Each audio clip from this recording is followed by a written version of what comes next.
नमस्कार विद्यार्थ्यांनो, मी सपना टीचर तुमच्यासाठी ग्रामरचा एक सेंटेन्स घेऊन आली आहे. द टीचर टोल्ड हिम, जे शिक्षकांनी त्याला सांगितलं.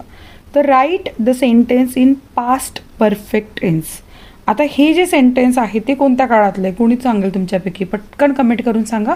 आणि आता याचं पास्ट परफेक्ट टेन्स कसं करायचं ते मी तुम्हाला इथे शिकवणार आहे. तर पास्ट परफेक्ट टेन्समध्ये कोणतंही वाक्य करायचं असेल ना, त्याचं स्ट्रक्चर असतं subject plus had plus verb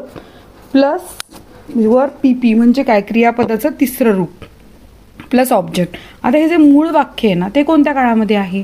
इथे जर वाक्य आपण असं बघायला गेलो तर ते आहे सब्जेक्ट, वर्ब आणि ऑब्जेक्ट. मग क्रियापदाचं दुसरं रूप इथे वापरलं. याचा अर्थ हे सिम्पल पास्टमधलं वाक्य. आणि जेव्हा याला सिम्पल पास्टमधनं आपल्याला परफेक्ट पास्ट टेन्समध्ये कन्व्हर्ट करायचं आहे तेव्हा आपल्याला कसं करता येईल बघा. याचं उत्तर येणार आहे द टीचर हॅड टोल्ड हिम. कारण आपण इथे हॅड वापरलेला आहे, टोल्ड हिम. टोल्ड हे कशाचं भूतकाळी रूप आहे? टेलचं तिसरं भूतकाळी रूप आहे. Tail, told, told.